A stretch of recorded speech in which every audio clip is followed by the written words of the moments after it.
Woo, the Golden Stallion, the man of tomorrow, Sabzu, the rated R radio star, here for the last Patreon episode of April, coming out the last day of April. How about that? We go, but there's some kind of saying that it's like April in like a lamb, out like a lion, or some kind of crap like that. I don't know. Anyway, it's a northeastern thing. It has to do with snow, but we're definitely going out like a lion because, of course, I'm being joined. This is our Star Wars update, one of the most popular things that gets done on Patreon for Sovryn Tech, and I am being joined by Robin Freebeard. Welcome back, man. Woo! Snuggle bum, oogie woogie. Yeah. Absolutely. I almost pulled down my my portal gun there for a second. Awesome. Blow shit up. Yeah. So now if anyone notices, like with my voice, I don't know what the hell's going on. I just had like this weird runny nose over the past few days. I don't understand what the hell it is, but I don't know, maybe I'm allergic to Boston or something. But anyway, that's not that I'm in Boston right now. Yeah, right. I don't know. I'm allergic to cities, I think. But so I never get sick, but anyway, boy, before we get into the Star Wars topics, I got to ask Rob, I mean, have you today, the Windows 10 April update came out. Did you jump on that at all? No, I haven't gotten hit with that yet. Yeah, me neither. I'm really not really looking forward to it, to be honest with you. No, I'm sweating it because, man, I'll share the story in like a future Patreon episode, but like that deal that I talked about a couple episodes ago, Sovryn Tech, where like my hard drive died, like it died and it died bad. And I totally blame the update from Microsoft on that. So, well, I think I told you, I don't remember if it was on social media or somewhere else, but no, it was on the Patreon page. And I was working on a school project and, rendering stuff in Mastercam. And I had the first, BSOD for what must have been years. Yeah. No, and actually a few other people, I saw that, and a few other people emailed me too and said, oh yeah, like over the weekend, all at the same time. And even like the hotel I was at fucking had all their computers went BSOD. It was crazy. So, well, we'll figure out what's happening with that, but hopefully something that actually has its shit together would be Lucasfilm and Disney. Well, I don't think we always expect that though. No, I was going to say, let's see how long that lasts. Yeah, right. That doesn't last long at all. I get, at some point it would be fun to like put together all the announcements that Kathleen Kennedy's made that have been canceled. Like that are just not happening. Or cheap plans have changed. Yeah, right. No Boba Fett movie. I mean, go down the fucking list of them. But anyway, something that did, let's get right into it, Robin. One of the things I thought that was, this is some of the most exciting news you can get when it comes to Star Wars. I mean, next to hearing about a movie that's actually in production is when we get a TV show, or particularly an animated series being run by none other than Dave Filoni, which anytime you hear his name attached to Star Wars, of course, I think everybody gets the warm fuzzies and feeling good. He is the heir to the empire, in my opinion. Absolutely. I totally agree with that. This is the guy that they need to keep grooming and just like let him, slowly get into it and all this stuff. Real quick, before we talk about Resistance, how do you feel about the idea? Have you heard the theory that he's going to be, so they've got, what's his name there? The guy, Iron Man. The guy they've got doing the TV series. Yeah. No, I know who you're talking about. Yeah. So it's Josh something, but or I don't know, Fuqua, I don't know, whatever the fuck it is. Anyway, he's making the Star Wars TV show, or he's making a Star Wars TV show. And some people were saying that they expect Filoni to be getting some director's chops with that TV show. I mean, I personally, I expect it. I think it'll happen. I mean, what about you? John Favreau. That's it. John Favreau. Yeah, I was just looking that up myself. Yeah, I mean, I honestly, I hope he does a movie at some point. Yeah. I know television format is kind of his forte, but I think he's definitely ready for the big leagues. Yeah. No, I agree, and I don't think people, this is something people don't really grasp, like how animation directors, like how hard they work, and I sometimes think it's a little harder to do than even live action directing. So I agree. Yeah. And it can be just as expensive. I mean, sure. One of the reasons that is, kind of speculated for the reasons why they canceled the Clone Wars when Disney took over is just because it was such an expensive production, and George was, willing to throw tons of money at it, but Disney was, making a business decision and said, hey, we're not getting as much back as what we're putting into this, so we're, go with the cheap production. Which, I mean, admittedly, as much as I love Rebels, and I really do, the visual fidelity isn't quite up to what the Clone Wars was. No, and again, like we talked about in a previous Star Wars update, I mean, it just didn't have the same scale, and that scale is only possible with money. You know, I mean, Disney was definitely, no pun intended, piloting things with testing out Rebels, see how it would do, on Disney XD and all that different stuff. I mean, because Clone Wars was on Cartoon Network, right? Wasn't that? Yes, it was. Yeah. So, I mean, they really had to kind of test those waters. And so I get that. And that anyway, yeah, same here. I love Rebels as well, which is why I'm feeling really good about Star Wars Resistance, having Filoni at the helm. And amazingly, this is coming out this fall.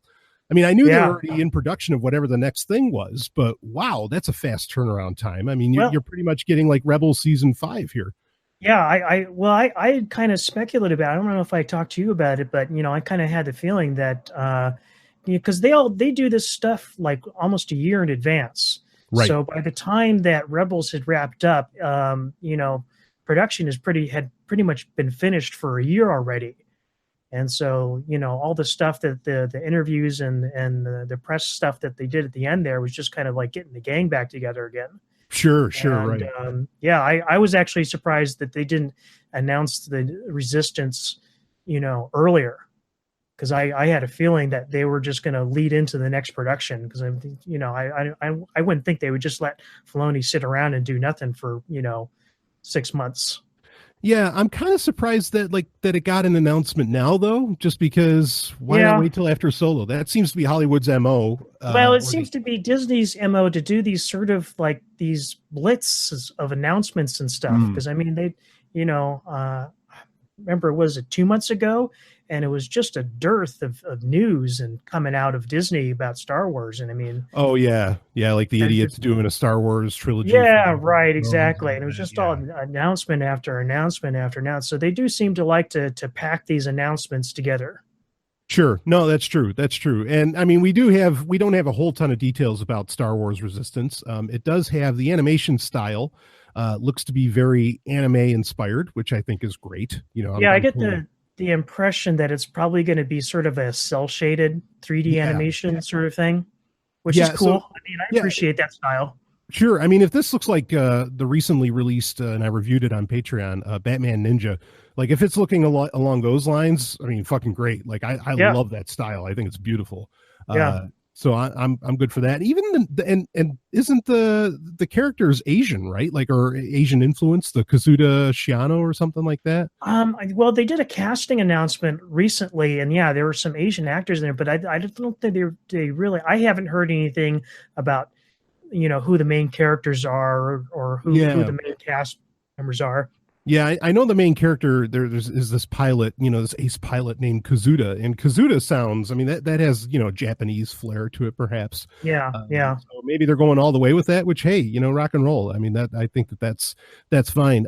So that's really, as far as I saw, that was the only new character that got announced, but they did say we're going to get BB-8s in it. Poe Dameron being voiced by, what's his name? Wow, it's terrible. I have a terrible day with names. Oscar Isaac. Oscar Isaac. That Poe Dameron will be in it, and so then I mean that gives us time frame, and of course with the name Resistance, it is taking place before the Force Awakens. And we will get more Captain Phasma with Gwendolyn Christie. Yeah, and I think I remember reading somewhere they were talking to Filoni about it, and he said that it was kind of inspired by the World War II sort of era of pilots and test pilots for new planes and things like that. Yeah, actually, I got the quote from him right here. I'll read it quick. The idea for Star Wars Resistance came out of my interest in World War II aircraft and fighter pilots. My grandfather was a pilot, and my uncle flew and restored planes, so that's been a big influence on me. There's a long history of high-speed racing in Star Wars, and I think we've captured that sense of excitement in an anime-inspired style, which is something the entire team has been wanting to do for a long time. So, that sounds cool. Good. Yeah, I'm pretty. It's funny enough. what he's talking about kind of reminds me of an old Disney cartoon, from when we were kids back in the 90s. During that golden era of Disney television. Are you going to say Tailspin? That's exactly, yep. It reminds me of Tailspin. Yeah, good call with Blue and all that. That was like based off of the Jungle Book. I remember that. Right, and just kind of like that little graphic they showed, kind of like almost kind of evoked that feeling. Yeah, because that did have a World War II feel, and like you had the villain was Don Carnage and all that. Yeah, right. And I'm kind of hoping maybe there'll be like space pirates and stuff like that, and I would just be the First Order. Yeah, I would dig that. Even though like some of the plot details have been pointing at that, like this character of Kazuda is investigating what the First Order is doing. I think personally, I think it's great to get more Captain Phasma. I am like 100% on board with that. That might be the best thing that they've said so far. Right. As far as this show goes. But I mean, how do you feel about that? Well, I mean, I just hope they finally do the character justice. I really think she's been sort of underserved. I think one of the best scenes with Captain Phasma we had was from a deleted scene from The Last Jedi. Right. Yeah. Which we talked about in the last update. Right. The one with John Boyega, we're right. Fitting. So if you haven't seen that, go check it out, because I mean, that is really, I kind of scratched my head as to why they decided to cut that scene, because it was really good. Yeah, it's hilarious. Like, it was funny and perfect and had great character development, like all in one. It's a perfect scene. It's such a shame that it wasn't there. I expect, I want the same thing. I want some character development for Captain Phasma, because they've pushed that character so hard and we've gotten very little payoff, if any. And I wouldn't mind some Maz Kanata. I would take that, if they want to explore some of these other characters that were in The Force Awakens and maybe some of what's in The Last Jedi. I mean, certainly the comic book of Poe Dameron has been doing a pretty good job of exploring a lot of that. And finally, we're getting past The Last Jedi. So I don't know, like, what's your overall thought? Are you feeling bullish about this? I mean, are you feeling good about it? No, I'm really excited. I mean, anything that Dave Filoni does, I'm going to be on board with, pretty much. I mean, he'd really have to try hard to screw the pooch. Yeah, right. With him, it's harder to fail. Yeah, exactly. Right. He'd actually have to try to fail. Yeah, no, same. I feel I'm really excited about this show. I think that, I'm glad that we don't have to go too long without Star Wars on TV, because I've kind of gotten used to that now, which is hard to believe. I've been kind of coming down off of Rebels. Like, I miss it, I miss having that, kind of series on television, getting like a weekly fix of Star Wars. I mean, not that we have, we're not lacking for movies at the moment, but shit, like, I don't know. It's amazing how spoiled we get so quickly, because the idea of Star Wars on TV was fucking ridiculous 20 years ago. Like, who the hell would have, you just would have said, no, you can't do that. Like, that's not even possible. Animated or otherwise, we wouldn't have thought it. But I mean, granted, there were animated series in the 80s. I know that, but you got the Droids cartoon. Yeah, exactly. So anyway, Resistance. I think this is going to be. I'm hopeful. I don't know. I can't tell anything from it how, like, what the demographic that they're shooting for is. I can. That with him, that always changes over time. Yeah, I mean, he always starts off with sort of like trying to introduce the show to kids, and then he kind of expects the audience to grow up along the way. Yeah, I mean, and this is the thing, I'm actually kind of expecting this with Star Wars shows, or at least animated series, is that they're going to go on, like, I don't know, it's almost like putting kids through, I don't know, elementary school or something. Yeah, like, which that's fine. That's a noble goal, in my opinion. Sure. But I think it's also going to limit shows from going much past 4 or 5 seasons, because what they're going to say is like, okay, everybody that was 10 is 15 now, so let's reboot, and now all the new 10-year-olds can jump on it. I mean, it's just this continual, like, demographic marketing machine that and that can limit things. But go ahead. Yeah, I get what you're saying. I mean, it's kind of like, it's a double-edged sword, because on one hand, you have the shorter timeline in terms of the number of seasons you get, but at the same time, it's continually getting refreshed. We're getting new content, something that is a little more divergent from what we got before. Because I mean, like, Rebels was not Clone Wars, and I'm sure Resistance is not going to be Rebels. But even though there's been kind of like elements that have flowed through each one of these. And I'm there's been expecting some the same synergy. sort of things where there's going to be like that same synergy between, Rebels and Resistance, and maybe even with Clone Wars too. Sure. Yeah. No, I can see that. And again, yeah, I don't have too much of a problem with it, I guess, because at the same time, like if they get to, just continually build up from the ground up, every 4 or 5 years, I mean, that's all right too. Most shows Right. don't need to go like, 7, 8, 10 seasons or whatever the fuck that they go. Right. So, Well, you kind of dodge that problem of jumping the shark after, right. 5 seasons or so.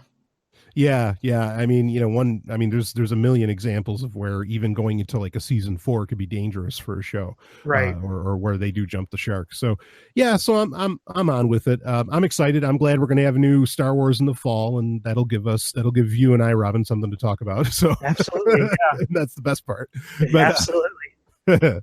So anyway, speaking of something else that's coming up, this is probably the biggest.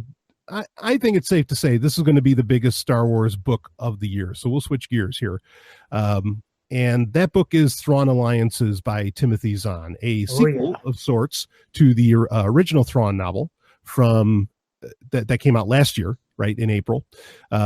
And for me, that's still my top book. I thought Thrawn was such an interesting exploration of the character, and it was very Sherlock Holmesian, which Thrawn has always been, but like that book took it to the next level, and I really like that. So I'm really excited for Thrawn Alliances because we're going to get a team up effectively between Thrawn and Darth Vader. Right. And how could you go wrong with that? Right. That's something we would have loved, especially like 30 years ago, or 20 years ago, I guess 25 years ago, back when Thrawn was super hot, even though I think he's definitely one of the hottest things going in Star Wars right now.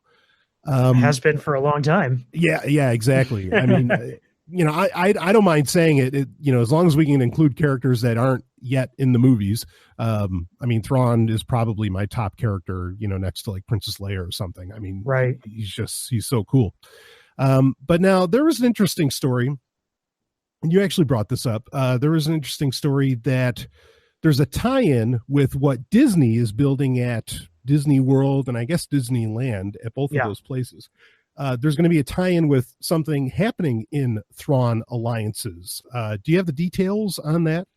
Yeah, so apparently one of the locations in the book Thrawn Alliances, a planet called Batuu, is actually the in-universe location of where these theme parks are supposed to be. So like when you go to this theme park, it's like you're actually going to another planet. And this planet Batuu is where you're going. Okay. And so now, did they say if it's like a major part of the book? They didn't really kind of specify as whether it's a major element, but we do know that, this is that the sort of this region of space, where wild space, and it's kind of on the edge of the unknown regions, is going to play insignificantly with the book and supposedly with this park too. So I mean, it's kind of the impression that I'm getting is this kind of like this gateway world. Yeah, no, I mean, this is, at first blush, so Galaxy's Edge is what they're calling the theme park aspect of this. Right. And that this planet will be a part of. At first blush, like, this is great because talk about blurring the fucking lines between, reality and the fiction that we consume, to where there is this connection, At the same time, I've been sitting down and thinking more about the whole concept of Galaxy's Edge itself. And I don't know how this is going to work. I really, did you ever go to, there was the Las Vegas experience for Star Trek at the Hilton. Did you ever hit that? Yeah. I actually went there the last year that they were still up. Right. Yeah. So did you see like Borg 40 and all that stuff? Yeah. I went through the whole Star Trek experience, and, they have the actors and Klingons and Borg wandering around, and you can go to Quark's bar. Yeah, you're going around like the promenade. Right. And so, yeah, I went to it too. How did you feel about that? Because well, I mean, I'll let you tell me how you felt about it. I mean, I thought it was interesting. It it does like immerse you to a certain degree, but at the same level, like you realize this is not real. You're not actually, in the Star Trek universe. But at the same time, it's kind of like as close as you're going to get, Right. in terms of aside from maybe virtual reality. Yeah, which I mean, certainly Disney is banking on that as well, and we talked about that. You Right. experienced some of that. Right. Talked about in a previous Star Wars update. Yeah, I'm feeling because like after I sort of sat down about this, thinking about Galaxy's Edge, and I was thinking about the Star Trek experience, which I enjoyed overall, but like you kind of realize you can't exactly, because Galaxy's Edge, you're supposed to be like, you go in there, or these are the claims anyway from Disney, is you go in there and you're in Star Wars. Like, you might as well just pretend you're in the Star Wars universe or something, Right. And you go forward. Star Trek: The Experience tried to do that as well. The thing is that like I came to the realization, like it just felt kind of weird after I would go to it. And you come to the realization that, you're not actually doing shit that people in the 24th century or whatever do. Right. And so because of that, like, you kind of can't fall into character because you don't have like a common frame of reference with a lot of the people there. There is kind of like a hard wall there. Right. And this is actually, it's kind of interesting you bring this up because it's something that I used to be engaged in back in my high school years and after high school was the Renaissance Fair. Oh, sure. And so you have same sort of thing where, like, if you are, working at the Renaissance Fair, you're in character all the time. But the people that are coming to the Renaissance Fair, we call them the normies. They're dressed in their regular, 20th century clothing, 21st century clothing now. Yeah. And it does, like, and you see just regular people walking around, it does kind of like break the immersion a little. Yeah. And we used to poke fun at people sometimes saying, oh, what are these, if they were wearing glasses like you're wearing, oh, what are these things on your face? This is, strange, or some kind of witchcraft, Sure. Yeah, no, I can totally see that. And so this is going to be, I don't know. I don't know how this is going to work. I mean, I think trying to include so that, like, one of the cool things when you brought the story to my attention about how Thrawn Alliance is going to mention stuff that's a big part of Galaxy's Edge. Like, I felt, I was like, okay, so if people at least read the novel, maybe we would have that common frame of reference of shit that we could talk about that happened there. Or something, and that could get interesting. I mean, virtual reality is really the solution for this, because that way you can go through actual missions, and then you do have shit to talk about with other people. Like, oh yeah, we went through Ord Mantell or whatever, and because the only other option is, and I think it'd be cool if they did this, but I don't think they actually would be if they had a day for Galaxy Edge where they only let people who are cosplaying in authentic Star Wars costumes into the park, that area of the park. That would be really cool, but I don't think they would actually do that. Yeah, no, I agree. Like those kind of like serious fan days would be pretty awesome. Hell, if they did like a whole week, I mean, I'd be on board. But how do you feel about this overall? Like, the connection with Thrawn Alliances and Galaxy's Edge overall. I mean, I think it's an interesting gimmick, but it's I mean, that's about it. It is again another marketing ploy. Sure. To a certain degree. I don't know which way that the marketing was moving, whether or not, they decided to make this park and create, the world that they were going to create for this park, and then went to Zahn and say, hey, write this into your book, or whether it was the other way around and they say, hey, we've got this book and this planet, why don't we base it off of that? Right. It'd be kind of interesting to know, like I said, which way that was going. Yeah, agreed. I mean, there's something to be said in the fact that this planet is like at the edge of wild space, which is now actually there's a kids book series that is, I guess, canon. I mean, it's done by Disney since Disney bought Star Wars. That's all about like wild space, which is sort of like the unknown regions, but not exactly. Right. And, I love that these kind of Wild West areas exist within Star Wars. It's one of the things that will allow it to have or keep it vital, I think, going forward, because there's places where, you don't know about it. And so you got to find out what's going on. But like, I like that. And because it's attached to wild space, you kind of get the sense that it allows for where you could do things that you could think is canon, and because it's so far away from, say, the core worlds, it doesn't really matter. Right. So they're doing a lot of this very right. I really Yeah. do, and including injecting this stuff into major novels. And I think Thrawn Alliance is going to be the biggest book of the year. So to include it in that is probably one of the best ways to guarantee people are going to know what the fuck this is. Right. So well, here again, like I was saying, right, like I agree with you that they're doing this right, because from what I've heard, it definitely sounds like in universe it's a gateway world from like the Star Wars universe we know into sort of the unknown parts of Star Wars universe, and then out of universe it's also a gateway from our world into the Star Wars universe. So having that kind of like overlapping, I think, is interesting, and I think that if they do it right, it'll pull off really well. Yeah, no, I agree, and yeah, I'm interested. I'm definitely going to Galaxy's Edge. When it opens, I will be. I'll certainly be checking it out. And I know be a madhouse. Yeah, it is. Well, maybe I'll go over to like the Avatar theme park for a little while because I can't.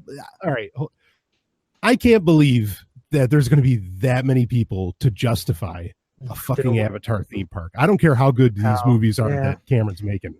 I'm telling you, well, I mean, I grew up and have lived around a Disney park for most of my life. Sure. And anytime Disney does anything, and in that park that's new, people go nuts for it. I remember when they converted the 20,000 Leagues Under the Sea ride into the Finding Nemo ride. And it really, all they did was take the same ride and add some, Finding Nemo characters into the underwater scenes and stuff like that. And it really wasn't that spectacular. But I remember that, and I was there shortly after it opened, and the lines for that ride were just insane. I mean, people waiting for, 5-6 hours just to go on a, 15-20 minute ride. Well, then maybe Avatar can pull it off. So yeah, I mean, whether or not it sticks around for a while is another thing, because they tear down and put up new rides all the time. So well, I imagine it'd be easy to convert that kind of ride into like a Star Wars, just expand Galaxy's Edge into something somehow. Well, it's like they're doing that right now over here in Anaheim. They had the Tower of Terror, which is a Twilight Zone ride. Right. And that was kind of the big attraction when they opened up the Disney California Adventure Park, which is adjacent to Disneyland. Okay. And now they're tearing that down and turning it into an Avengers ride of some sort. I think it's kind of silly, but whatever. Yeah, I remember the Tower of Terror ride. That was awesome. Like the holograms and everything. Like the first, like the ride itself was fairly standard fare, but like the introduction that you're going through before you start doing the up and down in the tower. Yeah, and that's really something cool. Disney always does really well. I mean, going all the way back to, oddly enough, Star Tours, that kind of experience that you get just waiting in line, and you're kind of in the spacecraft hangar where they're working on the shuttle and everything. And, you have R2-D2 and C-3PO out there, and they're fully animatronic, characters. I mean, that was really cool. And it totally immerses you. Yeah. So they've got the right stuff. Yeah. So I'm hopeful for Galaxy's Edge. I think it's going to be. I mean, I still feel weird about it, but we'll see. I don't think. I mean, they've certainly taken baby steps in this direction with things, but I don't think anyone's really tried full immersion. Not even like the Star Trek experience. But maybe this will pull it off. Right. Well, I mean, really, when it comes to crafting sort of these in real world physical experiences. I mean, as many criticisms I have about Disney and their parks and stuff like that, the people the Imagineers, as they call them, they're absolutely brilliant people. Yes. I mean, for sure. Some of them are really out there, but they are just geniuses. Yeah, no, they're definitely thinking like on another level. I totally agree with you on that. So, all right. You want to shift gears off of this one? Sure. All right. Why don't we talk, let's talk. I mean, I don't think there's been any bad news yet. We'll save that. but let's talk a little more, or at least what I think is good news. The new Han Solo trailer that dropped in April here. So what was the runtime on it? A couple of minutes. I mean, this is a full length trailer. Yeah. Definitely a lot better than what we got the day after the Super Bowl. Right. And I watched this trailer and suddenly I got excited. Like I was like, because before I was just thinking like, yeah, like the really sad part about this whole Solo movie is, I'm like, I'm not excited about it. And I should never say that about anything Star Wars. And I think I might have said that on a previous Star Wars update. But after watching this trailer, I was like, yeah, no, that was really good. Like I'm looking forward to seeing this. I mean, what was your take? I was kind of, I actually liked the Super Bowl trailer a little bit more than you did, sure. But I'm now even more so. But at the same time, I'm trying to, temper my expectations to a certain degree, because I know how good Disney is at making trailers and then not delivering on them. So yeah, that's going to lead into our next story, but we'll wait on that. Right. Yeah, exactly. But no, it was an excellent trailer. Really, and I'm glad that they showed more of Chewie. I think the scenes of him where he's, Han's playing cards and he shows Chewie his cards and just Chewie goes, oh, that was great. I mean, if they had more stuff like that, Chewie's going to steal this movie. It's not going to be Lando. It's going to be Chewie. Yeah, no, I agree with you. Though, like some of the Lando moments were pretty cool. Like I love when Lando's like, yeah, everything you heard about me is true. And I thought that was perfect. The Chewie stuff was great. A lot of the other little action sequences and everything that were in it, like just fit a little better. And I don't know, it just led to overall excitement for me. And I was surprised at like how much I enjoyed that fucking trailer, because again, previously, I just wasn't feeling it for anything that I was hearing. And it's not necessarily, I don't think it was because, of the trouble that the production of this movie has had. It was just, I don't know, there just wasn't anything to. Well, I mean, I don't know if you agree with me, but, way back when they announced this movie, I think, you and I and a lot of people just felt like this was an unnecessary movie. Yeah. Unnecessary. Which, real quick though, because it's funny, like there's in the old EU, in the old expanded universe, there's a series of books by A.C. Crispin. She did like a Han Solo trilogy. It's not the Brian Daley books from before. And these were easily next to like the Heir to the Empire trilogy, easily probably my favorite books. So I know an exciting prequel Han Solo story could be told. Right. And maybe we're still going to get that. And I think I've heard rumors that they signed Alden Ehrenreich, who's playing Han Solo. They signed him for a trilogy, if I'm not mistaken. Which, I mean, you're going to do that anyway. Well, I mean, I think it's a lot of that's going to bank on how well this movie does and how well he's received as that character. Sure, right. So, I mean, but they could do that. And like I said, in novel form, in story form, I've seen it happen where it's really great. And so, yeah, I don't know. I'm feeling hopeful now, and I'll have to think a little more about why was I just so damned apathetic about this movie before? I mean, there's a chance still that it could suck. I mean, like I mean, like I said, Disney is really good at crafting a good trailer and not delivering on the expectations that it builds up. But I share your excitement. I mean, I was already there a little bit earlier, but now I'm just sort of like. I'm getting into it. I'm more enthusiastic about it, but at the same time, like trying, okay, don't overdo it, because you're just I don't want to set myself up for disappointment. Yeah, exactly. I plan on seeing the movie. They haven't released the tickets yet, right? I don't think so. I mean, this is one of the criticisms I've had with Disneyland. They just kind of like announce this stuff out of the blue. Yeah. I remember when they announced the ticket sales for Last Jedi, and like the email went out like at midnight or something. Right. And it was like, I nearly got screwed on getting opening day tickets because I had to take my father to the emergency room that night. And then, I'm on my phone and I get this message and I can't really respond to it because I'm busy. Yeah, sure. No, right on. And it's just that is weird. Yeah. I in the past usually say, hey, okay, we're gonna, start selling tickets on X date, and get ready. Yeah, well, it's weird too, because like this seems really late in the game. Like, I mean, not everything's going to be like episode 1, where tickets were being released like 6 months ahead of time. Right. But I seem to remember the other movies like at least 2-3 months. Like I think I could pre-order the tickets. But anyway, I was going to say I plan on when those tickets do come out, I'll get my hands on them. And I mean, fortunately, I live in New Hampshire, so it's not, it's not as not like California where maybe this would necessarily sell out. But I'm going to be going with Stephanie and Ellen, and they ironically, they both are kind of skittish about Star Wars, if not not even like it.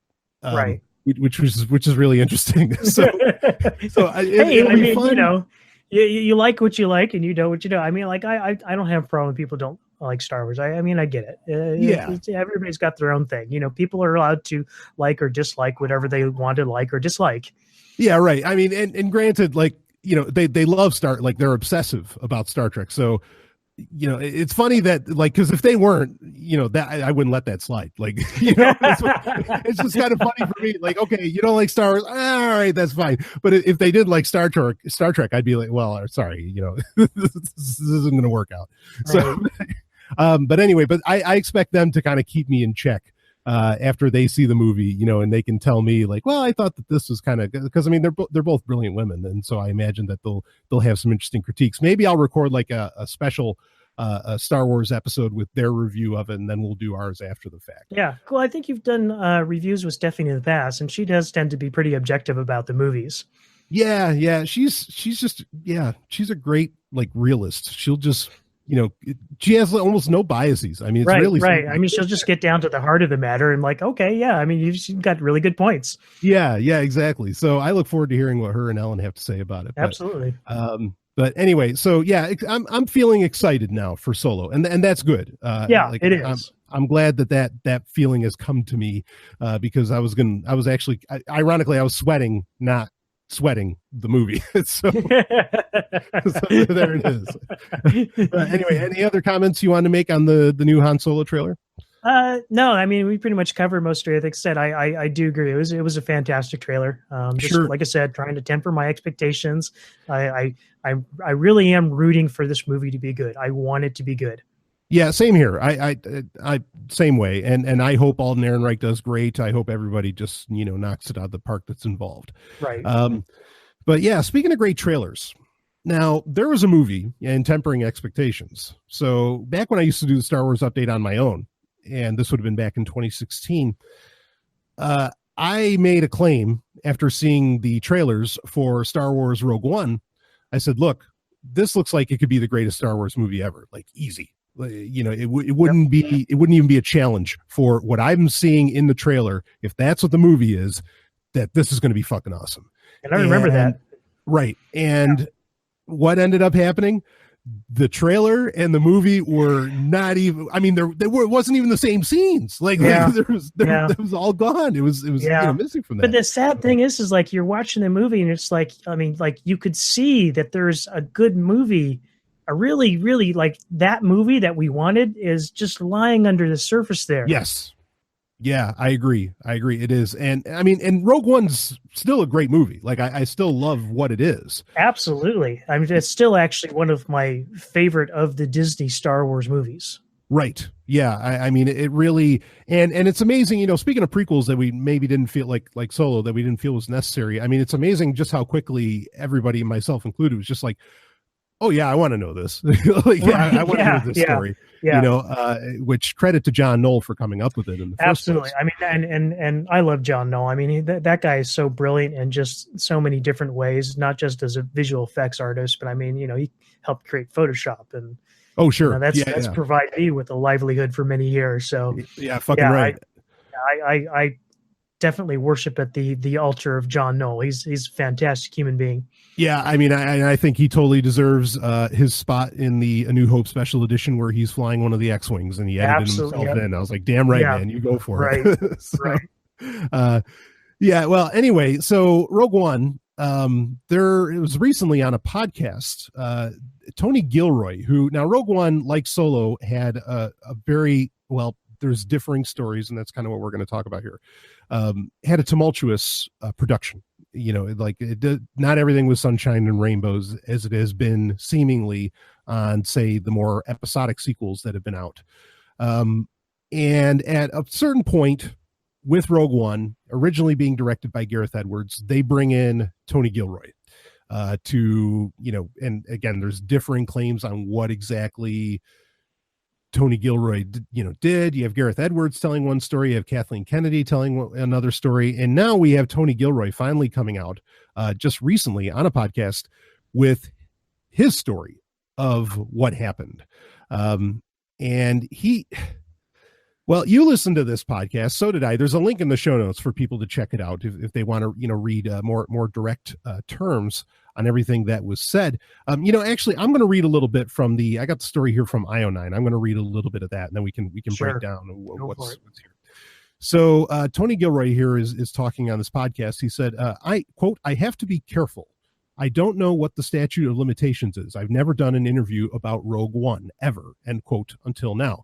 Officially, Gilroy, an Oscar-nominated writer and director, is only credited with co-writing the #1 film of 2016, Rogue One, A Star Wars Story. However, almost everyone knows the truth of the situation. He wasn't just a writer. Gilroy was called in late in the process to lead an extensive set of reshoots that reshaped the entire movie. He hasn't talked about his work on the film since its release, but during an interview on the Moment with Brian Koppelman podcast, he finally offered up a few details. The conversation, which you can listen, began when Gilroy innocently brought up Rogue One to answer a question about theme, which led to a discussion of the film. Gilroy was very careful not to directly confirm the host's and everyone's assumption about how large his role was on the film, but he still had plenty to say. Quote, "You'll understand this better than anything else, and I know you have a lot of geeks who listen.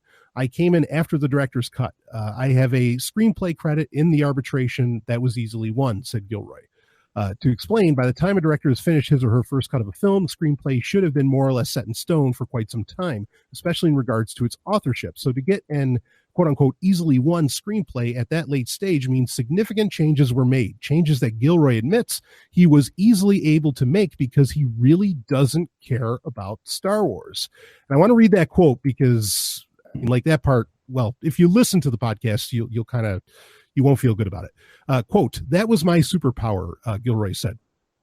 "I've never been interested in Star Wars, ever, so I had no reverence for it whatsoever. I was unafraid about that, and they were in such a swamp. They were in so much terrible, terrible trouble that all you could do was improve their position," end quote. So yeah, and if you actually listen to the podcast, he that's not, I mean, he says that, but he actually starts out by saying that he hates Star Wars, and then he corrects himself and says, right. "Well, I don't hate it, but I just never really was into it." And I'm kind of, I think you just told us how you really feel. Yeah. I mean, and the comment of, and that's the thing, like his whole attitude, his whole tone when he's talking about it. I mean, he just sounds like such a fucking asshole the whole time. And it's very smug and self-congratulatory. Right. Yeah. I mean, which, granted, I guess if he was to look at a metric, he can feel good about what he did because it was the biggest movie of 2016. Easy. But at the same time, like, what the fuck did you do, man? And this, so there's problems here because, again, what he's laying out, and there's a lot more. I mean, he talks about it for a good distance. What he's laying out here really does contradict a lot of what Disney was officially saying. And again, what Gareth Edwards and Kathleen Kennedy were saying about the production. But I got to say, a part of me believes Gilroy's story more so because, again, like we just mentioned, a few minutes ago, the trailer was vastly different from the film that we ended up getting. And we know from Ben Mendelsohn, who played Krennic in Rogue One, he said there was like 4 different takes for each scene. He says there's like 4 different movies. There's 4 different versions of Rogue One out there effectively. Right. And that sounds a lot closer to Gilroy's story than it does to, Disney's story on all this. I mean, what are you thinking, Robin? Well, first, something I want to rewind a little bit and go back to something that he said, and that he came in after the director's cut. So this does confirm to us that there is a Gareth Edwards cut of the movie that exists. Right. Good point. So there may be, you could probably construct many different movies in the editing bay, through all the footage they've shot. But Gareth Edwards did have his cut of the movie, and it's there. Sure. Whether or not we'll ever see it or it'll make the light of day, I kind of doubt it. But this just kind of, continues to spark my interest in seeing his cut of the movie. Yeah, I mean, because one of the main things I want to see that badass Jin Urso. And I was just going to bring that up, and that's we talk about, we can go through and talk about the differences we saw in the trailer, and one of the biggest differences is obviously the changes to Jin Erso, and I don't think they were really favorable to her character. The changes that were made. I think it would have been a stronger movie had we gone with Edward's depiction of the character. Yeah, and when I listened to Gilroy talk about this, and when he made it clear that he doesn't like Star Wars and he has no interest in it, I think what he didn't go and watch the movies or anything. He probably went to Google and said, okay, what did people think of Force Awakens, which was the Star Wars movie before this? And I think what happened is he saw the critiques of Rey, the character of Rey being a Mary Sue, which isn't true, but that kind of criticism, and he's like, okay, I got to clean this up. I got to fix this what he claims to be a terrible mess. I mean, whether or not it actually was, that's another story. What Gareth Edwards considers a mess and what Disney execs consider a mess could be two very different things. And I think he probably said, oh, I got to weaken the female character, otherwise there's going to be riots in the streets. Well, I mean, just look at his history. I mean, this is pretty much the mind behind the Bourne movies. And those are very sort of male-centric action movies. Good point. And the female characters tend to be damsel in distress sort of characters. Yep. Yeah, excellent point. You get like one semi-strong character in the Bourne movies, and that's the Bourne's right. And as so far as the production being a mess, the Star Wars: A New Hope, the production was a terrible mess. I mean, if it wasn't for Alan Ladd Jr., the studio would have stepped in and probably completely trashed the movie. Right. And I think if they were going to bring somebody in to work on this movie, they just picked the wrong person. If I had my pick, I would have brought in somebody like Alan Heinberg, who wrote the screenplay for Wonder Woman. Yeah, nice. Yeah, good call. Yeah, I mean, this is the weird thing is that, wait a minute. So I completely believe, and because I mean, you can't hide it in the way he's talking. I completely believe that Gilroy does not like Star Wars. What's Disney doing bringing this guy in? I mean, that just seems the dumbest decision in the world. I here again, I'm seeing the tendrils of Bob Iger slithering through. Yeah, I can imagine that. Yeah. Well, and people, this is pure speculation on my point. Don't take this as gospel on my part. This is just my opinion. And if you like Bob Iger, and I understand he is a brilliant businessman. Sure, he's making money. Yeah, he's got the record to back it up. So, but as so far as whether or not he actually gets Star Wars, I don't really necessarily think that he does. And I also, how do I put this? I get the strong impression that he's to a certain degree micromanaging the franchise. Sure. Kathleen Kennedy is trying her best to be the head of the company, and I just get this feeling that Bob Iger comes in over her head and starts futzing with these productions. Yeah, this kind of leads me to a side question that I want to ask. Kind of a rumor mill started just because this guy appeared on the Star Wars show on YouTube.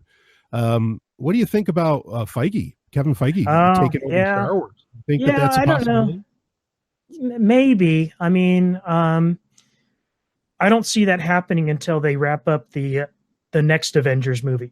Right, the Phase 3. I think, I think he's got his hands full of that. Maybe at that point he says, okay, I've done enough to establish, this franchise and its place in history. I can go do something else. On autopilot. Yeah.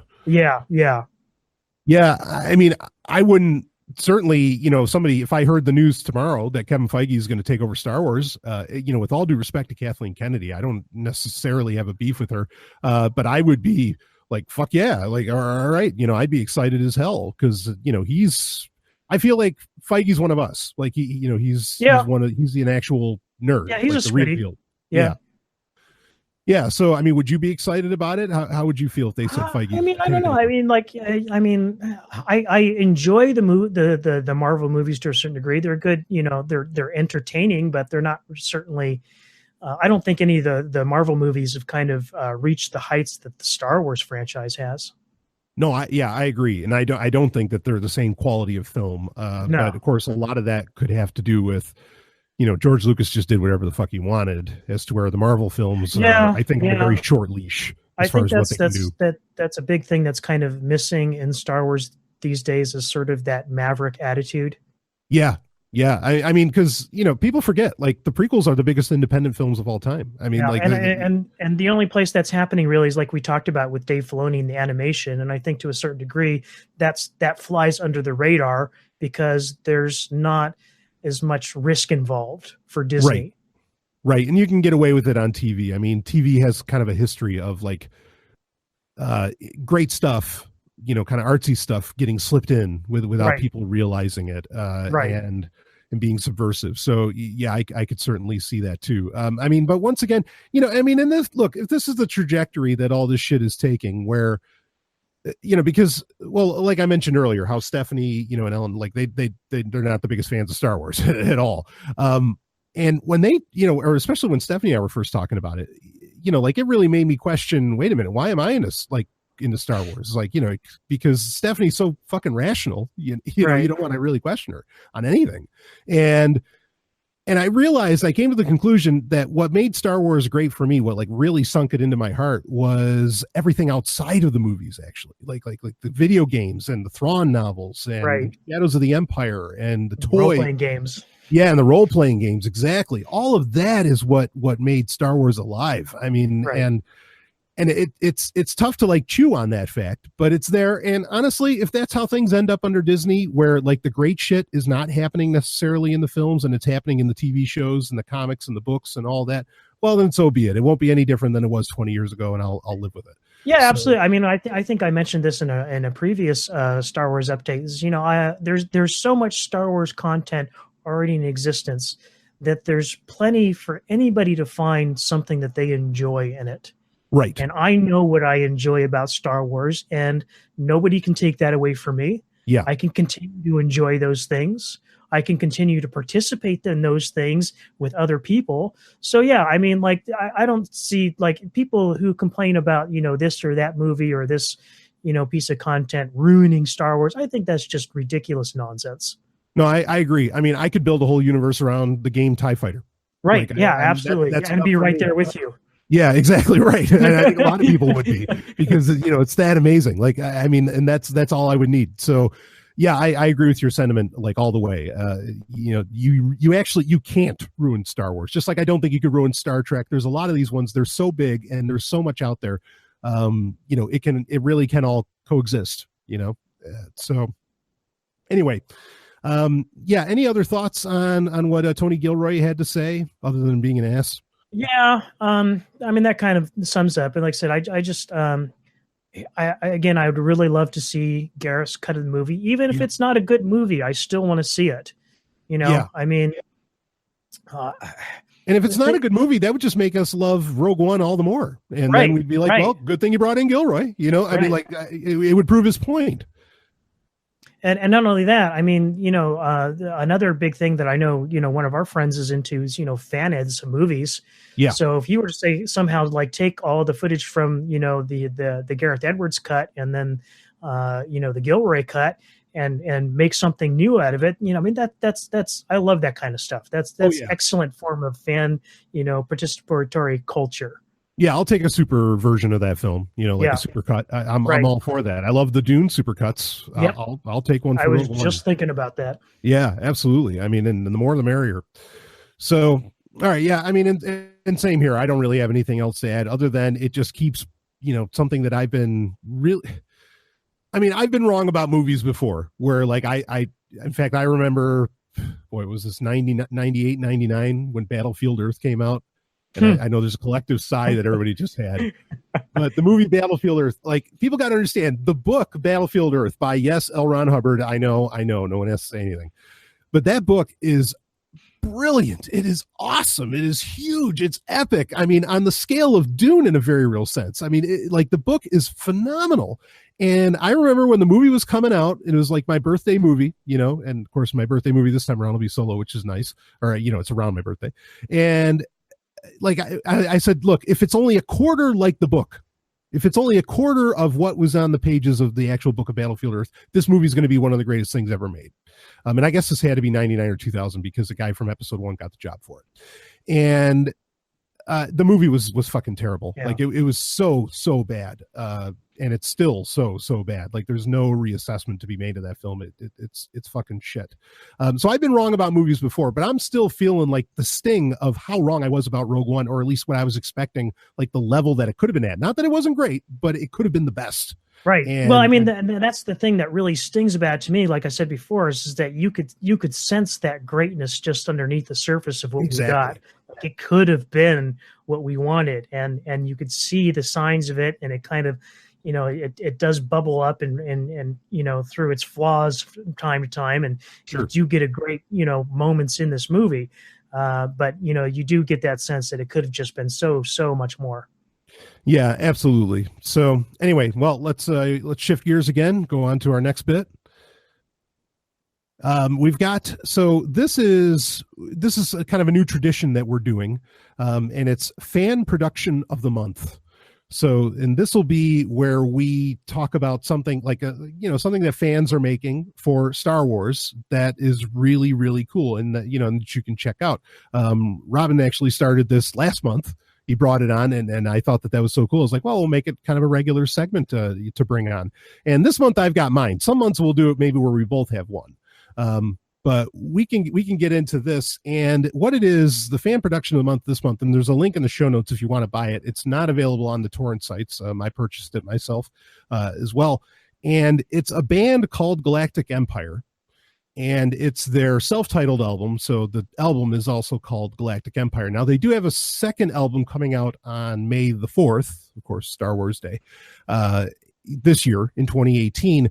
But this album, man, it's what it is. It's instrumental metal. They took all the classic, or some of the classic Star Wars themes, and, you know, they just made metal versions of it. Not a new thing. I mean, you can go down the list of Metallica, Within Temptation, a bunch of different bands that have performed, like the Imperial March with electric guitar and all this other stuff. And there's certainly plenty of people on YouTube doing it. But I've got to say, with all of that history of taking Star Wars themes and putting them to electric guitar, this is easily the best I've heard. Like, I think this blows away what Metallica did. I think it blows away what Within Temptation did.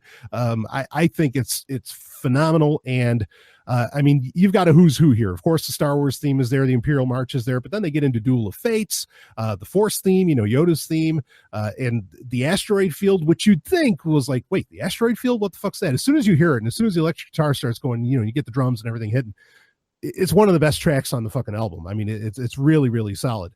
And you get Across the Stars. I mean, there's, you know, it's a who's who, it's the greatest hits of Star Wars, really, just put to metal. So, Robin, what did you think of this, man? Oh, I love this album. It's great. It actually harkens back to, again, one of those golden eras of Star Wars video games. And I think I can't remember if it was Force Commander or one of the other Star Wars strategy games, but they kind of had some sort of metal riff. It was Force Commander. Yeah. And so, I mean, and this was just kind of that turned up to 11. It was really good. In fact, they even did a version of actually one of, well, we'll get to it, but I mean, it really, they picked some of the cream of the crop of Star Wars musical compositions and, you know, redid them in a heavy metal style. Really good stuff. Yeah, I mean, from the prequels, you know, the whole thing. I don't think there's anything here that was from like the sequel trilogy, but maybe they're saving that for a future album. And great, you know, right. Like, I'm fine with that. I did pre-order the second album, but I don't recall if there was a track list yet for what was going to be on that. But yeah, I thought this was solid. And again, I mean, I really feel like this is the best rendition I've heard of Star Wars music put to metal that that's just ever been done, and that's saying something because there's a long history of that. And yeah, there's really, I think there's something for everybody, because, you know, Star Wars music does run a pretty broad spectrum of, you know, I mean, Across the Stars is a beautiful love theme.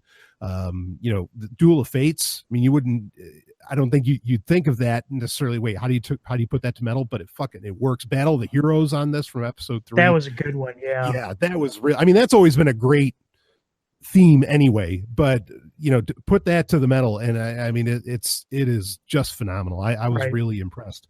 Yeah. So unless you have any other comments on it, I do want to kind of go to sort of a question. We'll kind of, it melds this time, but normally I'll make them separate segments. But the question of the month, and I think I might have been listening to Rebel Force Radio or something, and they asked this question of each other of what they thought was their favorite Star Wars composition. What was their favorite theme or track, from albums and everything. And I was like, wow, I mean, I've thought about it, but I've never like really thought about it to where I was going to be able to like give a quick definitive answer. I mean, I had an answer right away. But anyway, I think it'd be fun to go over this. And of course, listeners, if you want to share yours, maybe we could cover them in the next Star Wars update. Go ahead and just post them on Patreon underneath the sound, and we could talk about it. But Robin, anyway, I'll go with, you want me to go first, or you want to go first? I'll happily go first. Right, this is something actually I have thought about before, just because I am so into, motion picture scores and soundtracks and things like that. I mean, I know you are too. You collect them, just as much as I do. And I've been collecting them. Stupid amounts of money on these things. Yeah. Yeah. Really I mean, crazy. I don't buy too many CDs anymore, but Right. I would say more than half of my CD collection, going all the way back, to the 90s and before, is mostly soundtracks. Sure. Yeah, I mean, real quick, I'll tell you, like the first CDs I ever bought were the special editions, special edition soundtracks of Star Wars that came out, and I didn't even have like a CD player. All I had was a CD-ROM drive on my fucking 486DX computer, and that actually had a 1/8 jack on it, and so I could put it in, and I could just use the little controls right on the CD-ROM drive itself, and I'd have to listen to it through my headphones. But that's how crazy I am. I've always been about soundtracks. But anyway, yeah, go ahead, me too. Rob. Well, like when so I bought the very first like special edition, wasn't like special edition, but box set, collector's box set that they released. The 4-disc, right? Yeah, the 4-disc. Star Wars Anthology. Still one of the best collections of music you can get, because the 4th disc has a bunch of outtakes, has the full version of Lapti Nek. I mean, like, which is stuff you can't get anymore because they took out Lapti Nek and replaced it with Jedi Rocks in Return of the Jedi. But yeah, that's a beautiful collection. Anyway. I still have that, and it's one of my prized possessions. Sure. But so far as my my favorite composition in the Star Wars saga, it has been for a very long, and still is the piece from the Empire Strikes Back soundtrack of the Asteroid Field. Yeah, which is one of the things on the Galactic Empire album. And that's what I was going to say. That was a phenomenal rendition of that track, and it kind of bled like the blending of the sort of orchestral science fiction themes in with heavy metal, and I could swear I almost heard the Dune theme that track. Okay. And it was like, oh my God, this is so, I mean, like, and I almost feel like this is like, should be a genre unto itself, sort of like science fiction metal. Yeah, sure. Fuck yes, it should be. No, I love that. That's a brilliant idea. Yeah, but go back and listen to the Galactic Empire Asteroid Field track again. I swear to God, there's a portion in that track that sounds exactly like the Dune theme. And it blew my mind. I was like, oh, this is so good. Yeah, I mean, a couple points. One, that was a surprise track for me on that album. I was like, wow, because I don't know. I just never really, I know the theme, I know the composition very well, but I just didn't think about it. Like, it doesn't come up in my mind of, all right, what Star Wars music do I want to listen to today? Oh, I'll listen to the Asteroid Field. And then when it was on the Galactic Empire album, I was like, oh, fuck, this is like the best thing on here. Yeah. I mean, and my love for this song goes way back to like again the 90s. If you remember Super Empire Strikes Back, the Asteroid Field theme was actually like the music that comes up when you start the game. Right, and it for was Super Nintendo. That is like one of the best pieces of 16-bit music you will ever hear. No, you're absolutely right. Wow. Yeah. No, good call. I'm just thinking about that now, and I'm like, oh yeah, that was great. Yeah. All right. So second point I want to bring up quick, science fiction metal. If anyone actually wants to check out something like this, there's a band, it's kind of a side project called Star One. and it's by the guy that started Arion, the band Arion. I'm trying to think of his name. It's something like Arjun Lucassen or something like that. I can't even really pronounce it. But anyway, like in that, they're all of the songs, it's all metal, and all of the songs, they have like 2 albums and 1 live album. All of the songs they didn't take themes from the movies, but they are songs about the movies. Like there's a song called Sand Rider, which is about Dune. And the best one is a song called, is it Eye of Ra? But anyway, it's about Stargate. But if people want to check out some science fiction metal, that's as good as it gets. I'll have to check that out. And there's been a history. I mean, like here again, it's kind of a niche sort of genre. But I remember like back in the day, Hawkwind did a theme CD, a theme album based on the Elric of Melbourne series by what's his name?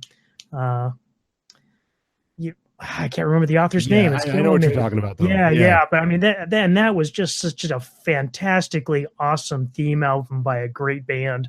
Sure. Yeah. I mean, or even hell, go Rush's 2112. I mean, like, right? Like there's science fiction stories that get told in metal, or there's the band Iron Savior, which every album is like this whole story about the ship called the Iron Savior. I mean, like it should be a genre. You're right. Like it should be something, and including, stuff like Galactic Empire, where they take themes, from these movies and just put them to metal.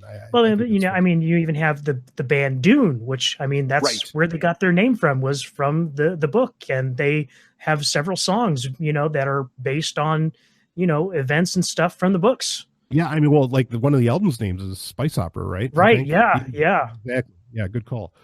Yeah. So, all right. Well, here, I'll give you the chance. Do you want to, I mean, I can give my number 1, but do you have like a number 2 and a number 3 as far as compositions in Star Wars, your favorite ones?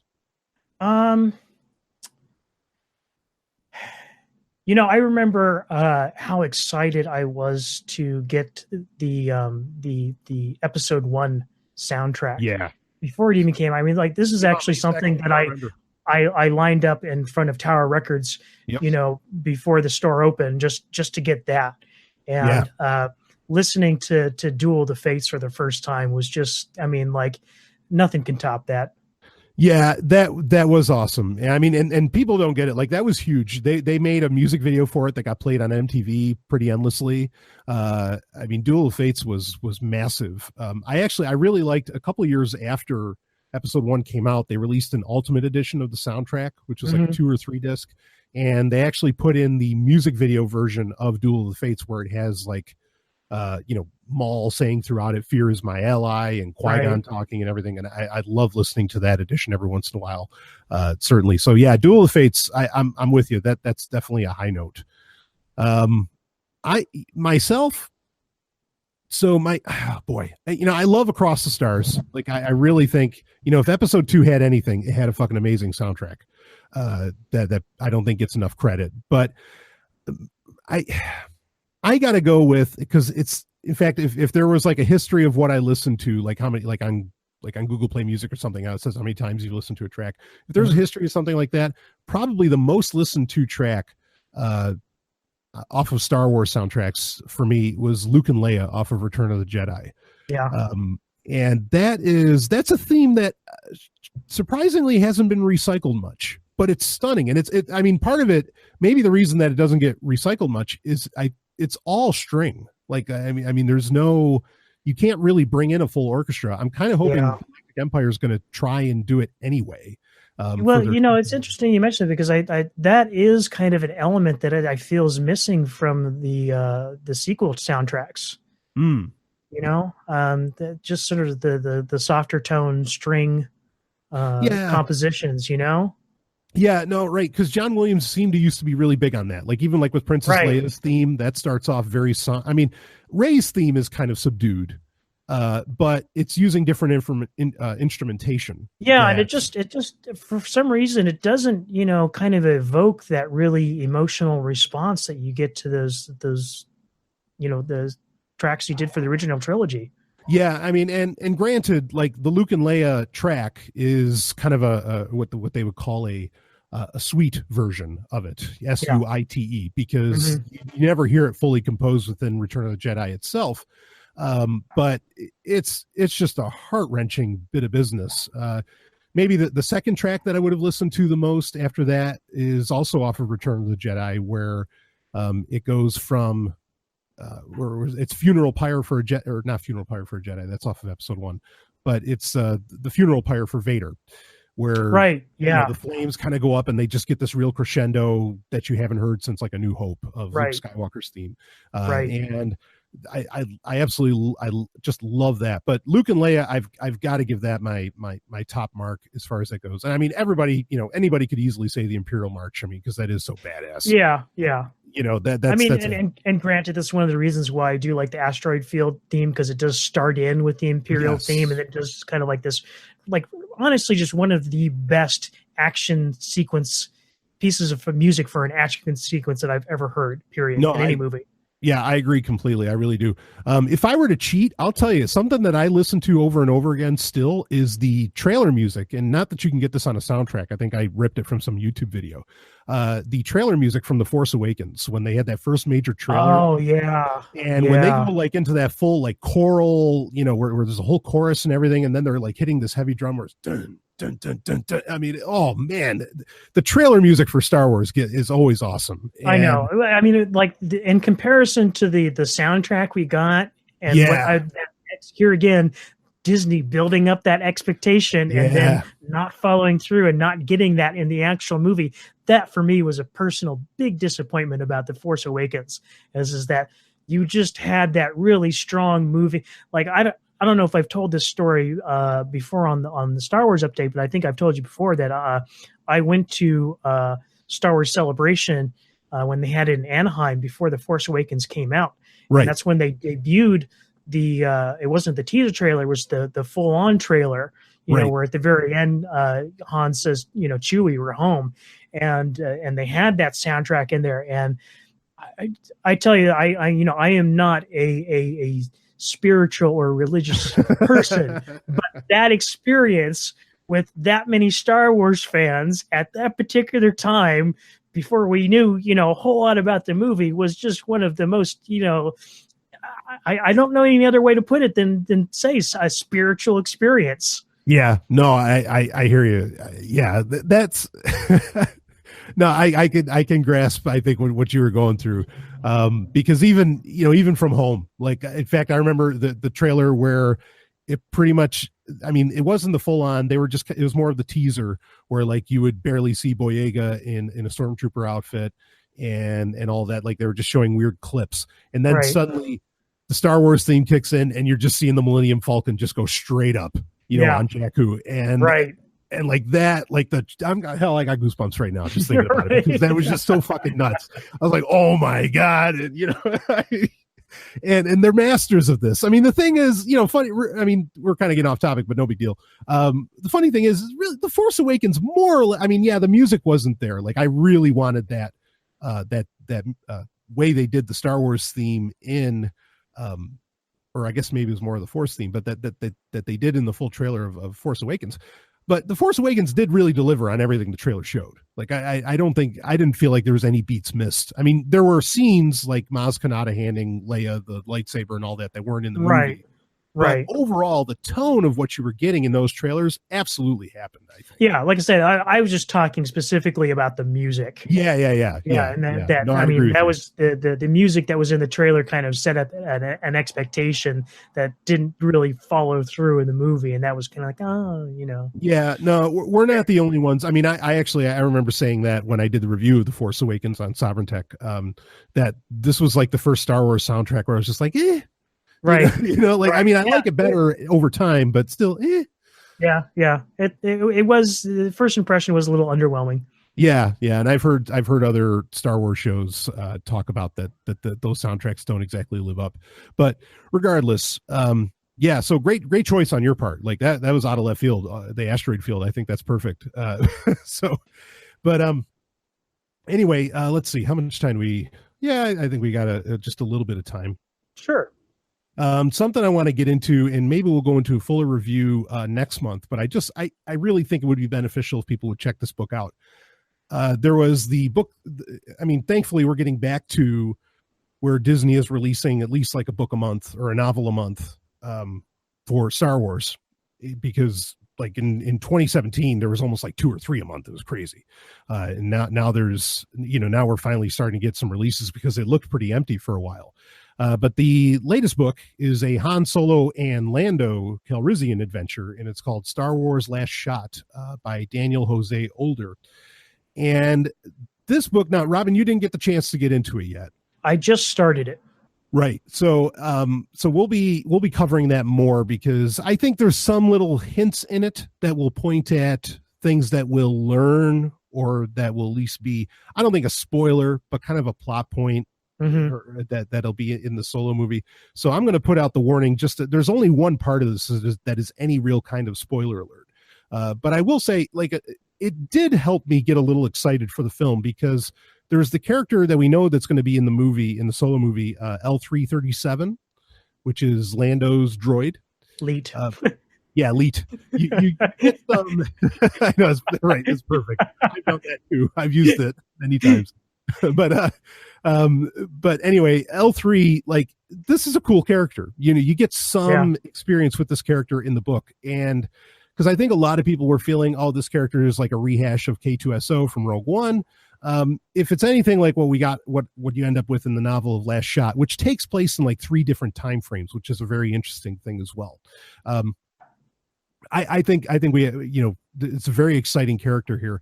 Here's the spoiler alert that I'll give, that I'll say. So, but it's really not that big of a deal of a spoiler. I just think it's an interesting tidbit, and it kind of broke the rule of that I've been saying, where Star Wars books seem to give you the only interesting information you get out of the book comes in the last chapter. That was not true with this book, and I was glad to see that mold get broken. That's good. Yeah. And what it is you find out there's a point where Lando and Han are talking, and they're talking about the Kessel Run. And you find out that, well, while Han may have been flying the ship, he wasn't the owner of the Millennium Falcon at the time. Lando was. So I imagine that's going to get explored in the Solo movie, but that's there. I mean, and it's a very quick shot that they just mention it. I don't think it's a major spoiler at all, really. But there it is. But the main thing I want to mention, like, I really enjoyed this book. And like I said, we'll give a full review next month, but I really enjoyed the hell out of this book. It was a fun adventure going through different time frames, and just having Lando there. I think Lando makes everything work whenever he's around, just like Emperor Palpatine. But there's 2 really cool things in this that I'm really appreciative of. One is, two, there's kind of the same thing. There are 2 characters in this in particular that I found to be really fascinating, that end up helping out in the parts of the story that take place after Return of the Jedi. One is, there's an Ewok hacker named Peekpa that, at first you laugh, right? Like, and there had been news stories talking about this. This was going to be a thing. What did you think of it when you first heard that there's going to be an Ewok hacker, Robin? So I thought this was really cool. I mean, I like Ewoks, but it is cool on a very personal level, because a character in a Star Wars RPG campaign I ran years ago, a player decided to make an Ewok that was, he wasn't a slicer or a hacker, but he was like, smarter than the average Ewok. He wasn't, sort of technologically, I think he was actually an engineer. So right. To see this concept sort of resurrect, and he actually got the idea out of the West End Games RPG book, because there's a particular image, I think it's in the 2nd edition, where this Ewok is stepping out of an X-Wing pilot seat, and he's got like stormtrooper chest armor, and he's got a blaster in his hand. He's got a little cybernetic eye thing. Yeah. I remember this. He's got such a cool, like a bounty hunter. Yeah. It's just a cool. I just thought that was a cool concept back in the day, and to see this come back again, brought up back again, because nobody really kind of explored that character concept in a fully fleshed character yet. So to see it happen now, that's personally really cool for me. Yeah, no, I agree. And like, I know there's been a lot of like fan art over the years where like you have Sith Ewoks and all that stuff, and it all actually looks really cool. Like, right. I mean, they look disturbingly vicious when once you give them that kind of air. Well, I mean, I think you've pointed out before too. I mean, it's like, the Ewoks do kind of have like a disturbing element to me, because I mean, like, they were about to eat, Han Solo and Luke Skywalker. I mean, yeah, they're going to cook them. Yeah, exactly. They're vicious. Savage. Yeah, I mean, that's the beauty of it, is that's what I loved about this book, was with the two characters. There's an Ewok character that's an Ewok hacker, and it works. It's amazing when you read the book, you're like, it becomes believable very quickly and a lot of fun very quickly, which is nice for a Han Solo story and a Lando story to be fun again. And so, like, I love that, because that gets rid of the whole, these things are stupid and cute and cuddly or whatever. No, actually, they're brilliant. Like, I like that a lot. So I like that. It's not retconning, but just kind of this justice that's been served to this, species. I don't think it's retconning at all. Like I said, the concept's been out there for decades, literally. Sure. Yeah, exactly. The other thing is, there's a Gungan character in this that ends up joining Han Solo's team. And not that the character is necessarily a badass or something, but it's great that this Gungan character gets to, like, when you start hearing him talk and everything, how to put this? He knows all the stereotypes that people claim about Gungans, and he just rips on them. He's saying, "Oh, you think I'm an idiot? You think I'm, and like all these different things." And it's just tons of fun. And it's like, oh, good. Finally we can get rid of, because we're never going to get rid of Jar Jar. So one of the best things you can do is, let's have the Gungans come out as, quasi badasses, or at least get rid of the tropes around them. And I think this book delivered on that. And I just, those 2 points in particular, there's more to say about the book, but those 2 books in particular, I think were phenomenal. The other part I'm going to leave when we talk about when we've actually read it, because there's this weird subtext. There's this weird storyline that I talked about. I think I know what you're going for, because you've kind of talked about this before. Yes, haven't you? I have. Yeah. I know what you're talking about. Yeah. Okay. So let's say it begins with a D. Yeah. Exactly. Okay. So we'll save. We won't spoil it. We'll save it. But and this book is the one that really drives that home, that there's some story coming sooner or later about this. Yeah. I picked up on that pretty quickly, and like I said, there was an interview I read with the author not too long ago. He kind of talks about some of these things, and I'm like, oh, this is interesting. And the same things that you're sort of, enjoy about this book is the same things that got me really excited about it, and particularly the Ewok and the Gungan character. In fact, I think they even quoted the Gungan character at one point saying, "Don't give me this Misa Yuza crap." Yeah, exactly. Yes, that's what you need to do. Like, let's clean it up. That's the thing. You can, because we're getting new Star Wars.